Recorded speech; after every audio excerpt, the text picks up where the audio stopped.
दोस्तों नमस्कार, मैं राजेश लखानी आपके अपने YouTube चैनल पर आपका हार्दिक स्वागत और अभिनंदन करता हूं। कल अपनी कालांश आपने लसब सीखा था और आज हम लसब से आगे अपने टॉपिक को शुरू करते हैं और इसके अंतर्गत आज अपन शुरुआत करते हैं मसब से। सबसे पहले जानेंगे कि मसब कहते कैसे हैं। कल अपन ने जाना था कि वह छोटी से छोटी संख्या जिसमें दी गई संख्याओं का भाग पूरा पूरा जाता है उसे हम लसब कहते हैं। मसब ठीक उसका उल्टा है, वह बड़ी से बड़ी संख्या जिसका दी गई संख्याओं में भाग जाता है। वह बड़ी से बड़ी संख्या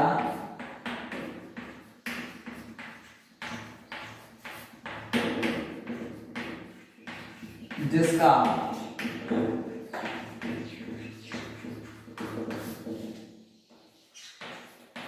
दी गई संख्या में पूरा पूरा भाग जाता है। अब अपन जानेंगे कि मसब को हम करते कैसे हैं, क्योंकि मसब वो बड़ी से बड़ी संख्या होती है जिसका दी गई संख्याओं में पूरा पूरा भाग जाता है। संख्या अपने पास प्रश्न है 45, 30 और 60, इनका है वो मसब ज्ञात कीजिए। तो मसब ज्ञात करने के लिए सबसे पहले हमें लसब करते हैं तो सभी संख्याओं का हम एक साथ अभाज्य गुणन करते हैं, लेकिन यहाँ पर जब मसब ज्ञात करेंगे तो सभी संख्याओं के अलग अलग अभाज्य गुणन करेंगे। 45 का अलग करेंगे, 30 का भी अलग करेंगे और 60 का भी अलग करेंगे। इन तीनों संख्याओं का अपन पहले अभाज्य गुणनखंड अलग करते हैं। पिछले टॉपिक में अपन ने पढ़ा था अभाज्य गुणनखंड कैसे किया जाता है। उसके लिए अपने पास विभाज्यता के नियम पूर्णतः संबंधित होनी चाहिए। तो 45 में 2 का भाग तो जा नहीं रहा है क्योंकि इकाई का अंक 5 है। 2 के बाद 3 का भाग जा रहा है क्योंकि 5 और 66 9 हो रहे अंकों का योग में 3 का भाग जाता है, तो उस पूरी संख्या में भी 3 का भाग जाएगा। तो 3 का भाग 45 में गया कितनी बार? 15 बार गया। 3 का भाग अभी भी जा रहा है, 15 में गया 5 बार और 5 से 5 का 1 बार। 45 का अभाज्य गुणनखंड पूरा हुआ। 30 के लिए अपन करेंगे, पहले 2 का भाग जा रहा है, 30 में गया 15 बार, अब 2 का जा भी रहा है अर्थात 3 का लेंगे और 3 का भाग 15 में जा रहा है 5 बार और 5 में 5 का भाग 1 बार जा रहा है। चलते अब 60 करते हैं। 2 का भाग जा रहा है 30 बार। 2 का भाग जब भी अपन देते हैं हमेशा उस संख्या का आधा कर देना चाहिए। 2 का भाग अभी भी जा रहा है 15 बार जा रहा है। अब जाएगा 3 का भाग 5 बार और 5 में 5 का भाग 1 बार। अपना अभाज्य गुणनखंड पूरा होने की निशानी ये होती है कि हम सबसे लास्ट में उसका गुणनखंड हमें क्या प्राप्त हो जाता है? 1 प्राप्त हो जाती है संख्या। तो इसके हम सभी संख्याओं के गुणनखंड है वो एक साथ रख देते हैं। 45 के अपने पास गुणनखंड अभाज्य गुणनखंड मिले 3 × 3 × 5, 3 × 3 × 5।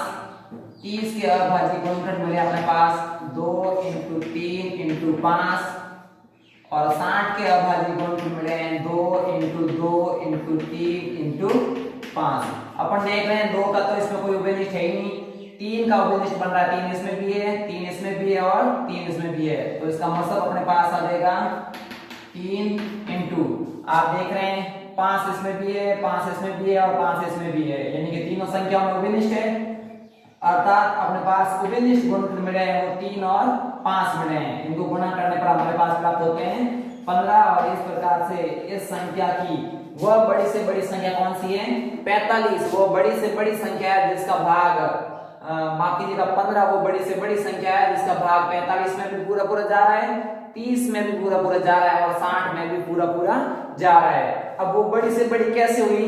क्योंकि अपन एक बार संशय की स्थिति में आ जाती है, क्योंकि लसब जब अपन ज्ञात करते हैं तो वो संख्या बड़ी आती है, जबकि मसब ज्ञात करने पर वो संख्या अमूमन छोटी मिलती है। तब अपन बीच में आती है तो मसब तो बड़ी से बड़ी संख्या होती है पर यहाँ छोटी आ रही है। बात को समझना है, यहाँ पर 15 वो बड़ी से बड़ी संख्या है जिसका इन संख्याओं में पूरा पूरा भाग जा रहा है। अब इसे छोटी भी बताऊं मैं आपको, देखिए 5 का भाग 45 में जा रहा है, 30 में जा रहा है, 60 में जा रहा है। 3 का भाग 45 में जा रहा है, 30 में जा रहा है और 60 में जा रहा है। लेकिन 15 वो बड़ी से बड़ी संख्या है जिसका भाग इन तीनों संख्याओं में पूरा पूरा जा रहा है। इससे बड़ी कोई संख्या नहीं है जिसका भाग इन तीनों में बराबर पूर्ण रूप से जा रहा हो। एक और प्रश्न के माध्यम से हम समझने का प्रयास करते हैं। यदि आपको कहीं किसी प्रकार का कोई संशय पैदा हुआ हो तो दूसरे प्रश्न के आधार पर आप आराम से इस चीज को क्लियर कर सकते हैं। संख्या आपके पास आ रही है जैसे 18, 54 और 36। इन संख्या का अपने वो मसब करेंगे। तो सबसे पहले तो आप जानते हैं हम क्या करेंगे, 18 का भाज्य गुणनखंड 2 का भाग गया 9 बार, 3 का भाग गया 3 बार और 3 में 3 का भाग 1 बार। 54 का करते हैं। 54 में पहले भाग किसका जाएगा, 2 का जाएगा, 2 का भाग गया 27 बार, 27 में जा रहा है 3 का भाग 9 बार, 9 में 3 का भाग 3 बार और 3 में 3 का भाग 1 बार। अब 37 का देखते हैं। 37 में भाग जाएगा 2 का 18 बार, 18 में 2 का भाग जा रहा है 9 बार, 9 में 3 का भाग जा रहा है 3 बार और 3 में 3 का जा रहा है 1 बार। 18 के गुणनखंड हमें प्राप्त हुए 2 × 3 × 3। 54 के हमें गुणनखंड प्राप्त हुए 2 × 3 × 3 × 3 और 36 के गुणनखंड प्राप्त हुए हमें 2 × 2 × 3 × 3। ओबेनिस्ट निकालिए। देखिए 2 तीनों में है ओबेनिस्ट है, इंटू 3 भी आप देख रहे हैं यहाँ पर ओबेनिस्ट मिल रहा है और एक बार और 3 आपको ओबेनिस्ट मिल रहा है, अर्थात इसको गुणा करने पर 3 की 9 और 9 दूनी 18 अपनी वो बड़ी से बड़ी संख्या में इन संख्याओं का मतलब है जिसका भाग इन तीनों संख्याओं में पूरा पूरा जा रहा है। अब विश्वास है कि आपको किसी प्रकार की मसक को समझने में दिक्कत नहीं आ रही होगी। चलते हैं अब अगले टाइप की ओर। अब यहां से लसक और मसक के आधार पर बहुत सारे प्रश्नों का भी, क्योंकि ये तो एक साधारण बेसिक की बात हुई, लेकिन मसक और लसक के आधार पर बड़े बड़े प्रश्न भी पूछे जाते हैं। अब वो कौन कौन से टाइप के प्रश्न हैं उसके बारे में थोड़ा अपन है वो अध्ययन करते हैं। टाइप नंबर फर्स्ट, आपने ऐसे प्रश्न बहुत सारे देखे होंगे और एग्जाम में प्रश्न आता है उससे हम संशय की स्थिति पैदा हो जाते हैं। जैसे कि मंदिर की 3 घंटियां, ट्रैफिकल लाइट की, रोड की ट्रैफिक लाइट की 3 बत्तियां, यानी कि ये अलग अलग अंतराल के बाद है वो बजती है। जैसे कि एक प्रश्न है कि 3 मंदिर है और 3 मंदिर की तीनों घंटियां सुबह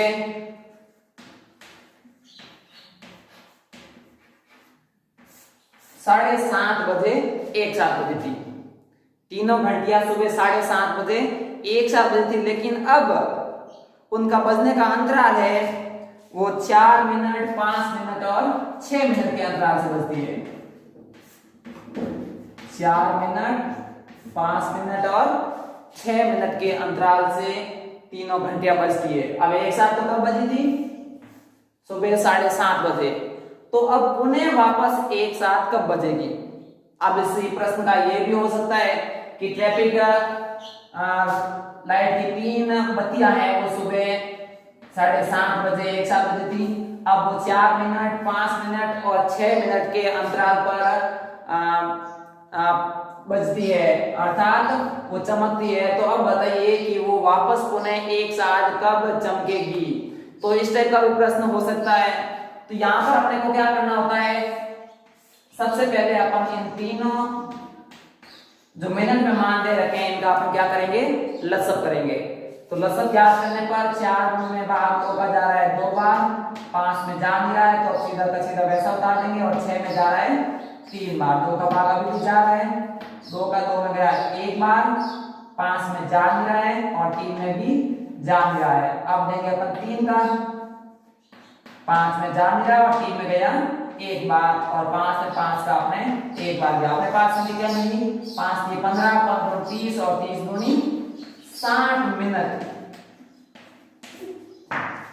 कितने मिले, क्योंकि ये मान अपने किसमें दे रखा था, मिनट में दे रखा था, अर्थात हमें 60 मिनट इसका लसक प्राप्त हुआ। अब 60 जो मिनट दे रखा है इस मिनट को अपन बदलेंगे किसमें, घंटा में। ध्यान रखना है यदि सेकंड में मान दे रखा हो तो उसे हम मिनट में बदलेंगे, पर यदि मिनट में मान दे रखा हो तो उसे हम किस में बदलेंगे, घंटा में बदलेंगे। तो 60 मिनट बराबर मैं कह सकता हूं ये कितने घंटा हुआ, 1 घंटा हुआ, 1 घंटा हुआ।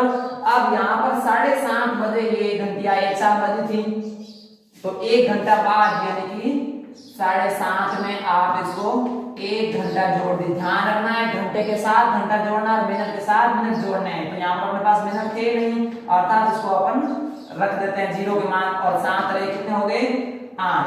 अर्थात अपने पास वापस से 8:30 बजे ये तीनों घंटिया जो कि 1:07 बजेगी। बात आई कि समझ। यदि इसमें किसी चीज की अगर आपको दिक्कत आई है तो एक प्रश्न के माध्यम से और समझने का प्रयास करते हैं कि प्रश्न है कि एक 3 रोड लाइटें हैं, वो रोड लाइटें 12, 15 और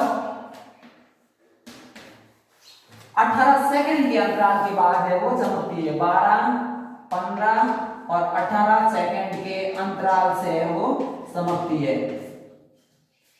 3 बत्तियां क्रमश 12, 15 और 18 सेकंड के अंतराल से चमकती है। अब वो सुबह 10:45 पर एक साथ चमकी थी। 10:45 पर एक साथ चमकी थी। तो अब बताइए वो वापस एक साथ कब चमकेगी। तो सीधी सी बात है, अपने पास सेकंड में मान दे रखा है, इसको पहले आप क्या याद कर लीजिए, लसब याद कीजिए। 12, 15 और 18 का लसब करेंगे। 2 का भाग 6 बार, 15 में जा नहीं रहा है, 18 में जा रहा है 9 बार। 2 का भाग 6 में 3 बार, 15 में जा नहीं रहा है और 9 में भी जा नहीं रहा है। 3 का भाग अब जा रहा है, 3 में 3 का 1 बार, 15 में 5 बार और 9 में गया 3 बार। और 3 में 3 का भाग 1 बार जा रहा है और 5 में 5 का 1 बार। अब इस गुणनखंड को गुणा कर देते हैं। 5 दिए 15, 15 दिए 45, 45 में 90 और 90 दुने 180 सेकंड में था। तो अपने पास मान क्या मिला, 180 सेकंड। अब 180 सेकंड है तो इसको अपन क्या करेंगे, किसमें बदलेंगे।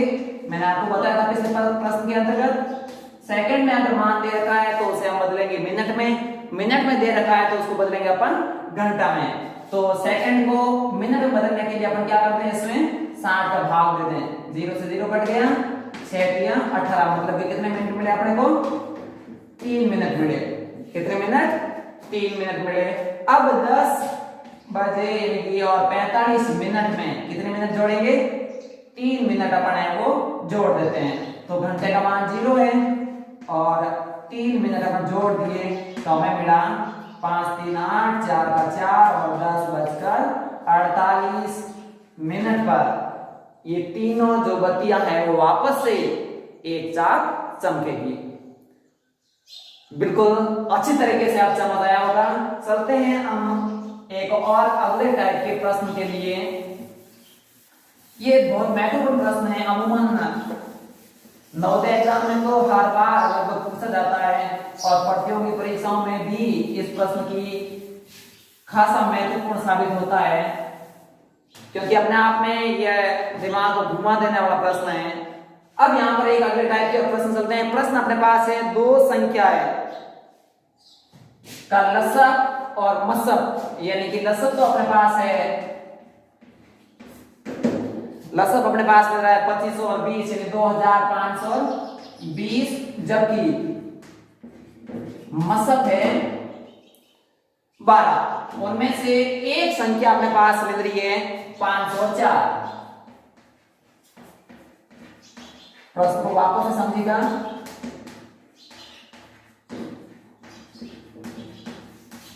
तो हमें दूसरी संख्या है वो ज्ञात करनी है। प्रश्न है कि 2 संख्या है और 2 संख्याओं का लसब तो है 2520, यानी उनका लसब करेंगे तो हमें 2520 मिलेंगे और उनका यदि मसब किया जाए तो हमें मिलेंगे 12। अब उन 2 संख्याओं में से एक संख्या आपने को दे दी है 504, तो दूसरी संख्या हमें क्या करनी है, ज्ञात करनी है।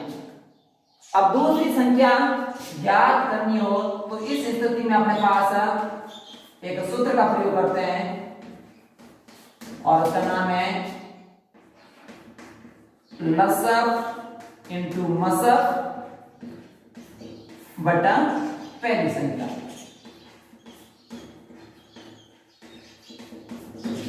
अब इससे संबंधित 4 टाइप के प्रश्न बनते हैं। एक तो ये प्रश्न बन सकता है कि दो संख्याओं का लसक 2520 और मसक 12 है, उनमें से दूसरी संख्या इतनी है तो पहली संख्या ज्ञात करो।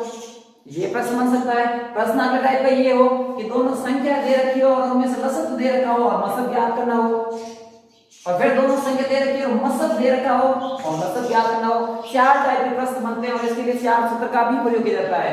तो दूसरी संख्या ज्ञात करेंगे तो लसक इंटू मसक बटा पहली संख्या। अगर पहली संख्या ज्ञात करनी हो तो लसक इंटू मसक बटा दूसरी संख्या। बात है समझ।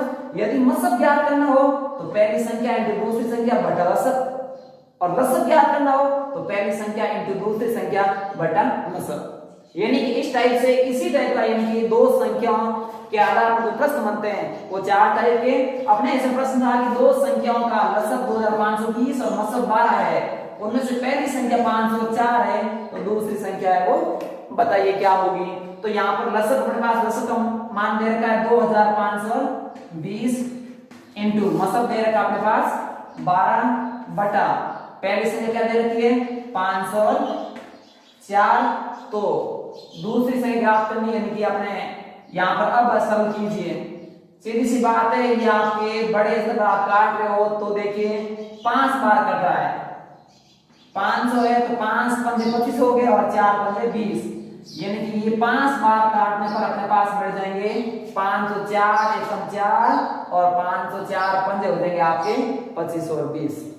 इसको आप छोटे से भी काट सकते हैं क्योंकि यहाँ पर 4 से ये कट रही है संख्या, लेकिन यहाँ पर जब ज्यादा बार हम काटेंगे तो यहाँ पर भीड़ हो सकती है। जितना कोशिश करना है कि बड़ी से बड़ी हो उससे काटा जाए। अब यहाँ पर बीच में कोई मान बचा नहीं, ऊपर बचा है 5 इंटू 12 बराबर 12 पंजे 60, यानी कि वो दूसरी संख्या कौन सी है 60 है। अब प्रश्न ये बन जाए कि दो संख्याएं एक संख्या 504 है और दूसरी संख्या 60 है, उनमें से लसक यदि 25 और 20 है तो मसक ज्ञात कीजिए। अब यदि 12 आ रहे हैं, इसी सूत्र से देखना, अब दोनों संख्याएं दे रखी है, हमें क्या करना है मसक ज्ञात करना है। तो मसक ज्ञात करने के लिए अपने पास सूत्र हो जाएगा पहली संख्या इंटू दूसरी संख्या बटा लसक। पहली संख्या अपने पास क्या है 504 इंटू दूसरी संख्या क्या है 60 बटा लसक कितना अपने पास 2520। देखिए ये कट रहा है कितनी बार 5 बार कट रहा है और 5 और 60 कट रहा है कितनी बार 12 बार। अपने पास क्या मान मिल गया 12 मिल गया। अर्थात इस तरह से 4 प्रश्न बनते हैं और चारों आप इन्हीं सूत्र के आधार पर हल कर सकते हैं, या इसको आप x रूप में माने तो इसको आप सिंपल ही कर सकते हैं। पहली संख्या इंटू दूसरी संख्या बराबर लसक इंटू मसक। जो नहीं दे रखा है उसको आप x मान सकते हैं, जैसे कि अपने लसक और मसक दे रखा है और दूसरी संख्या दे रखी है तो आप यहाँ पहले से ज्ञात करनी, तो इसको आप x मान और ये मान दे रखा होगा तो x बराबर ये संख्या अपने आप क्या आ जाएगी नीचे आ जाएगी।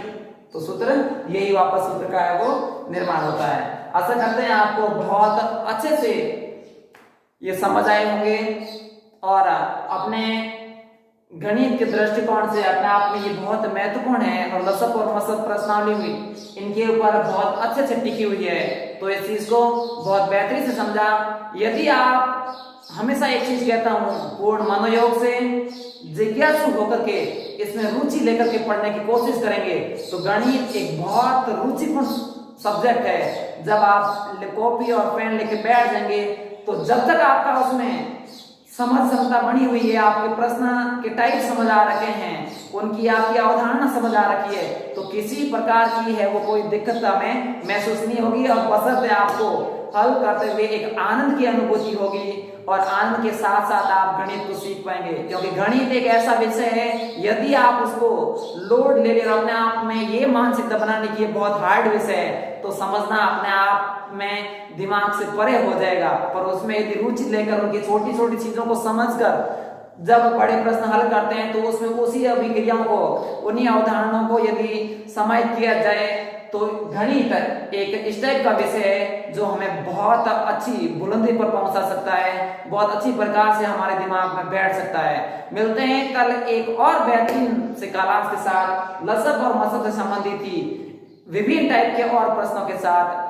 तब तक गणित को अपने मजबूत करते रहिएगा और गणित के साथ इनकी उन तमाम अवधारणाओं जो अपन पीछे पढ़े हैं उनको भी वापस से रिवाइज करेगा, क्योंकि आगामी दिनों में हम लसब प्रश्नावली पूरी होने के साथ ही जूम ऐप से लाइव वीडियो टेस्ट के मार्फत भी आपसे मिलेंगे। जब आप इस टाइप के टेस्ट का जब जवाब देते हैं और उस कॉपियों को मैं देखता हूं तो मन बहुत गदगद होता है कि आप बेहतरीन और उम्दा अंदाज में पढ़ाई कर रहे हैं। और लॉकडाउन की इस स्थिति में हमारे लिए यही एक बहुत अच्छा जरिया है, क्योंकि विद्यालय अब ग्रीष्म अवकाश से भी पहले हमें छुट्टियां घोषित करवा दी गई थी और लगभग 3-3.5 महीने के इस दौर में हमारी पढ़ाई बहुत डिस्टर्ब हुई है। तो इस स्थिति में आप पूर्ण मनोयोग के साथ इस क्लास में अटेंड होते रहिएगा और यदि और अपने गणित जिज्ञासुता का इस वीडियो को पहुंचाने के लिए उनको शेयर करिएगा और मेरा हौसला अफजाई करने के लिए लाइक जरूर करिएगा। मिलते हैं कल एक और बेहतरीन से कालांश के साथ, तब तक के लिए नमस्कार।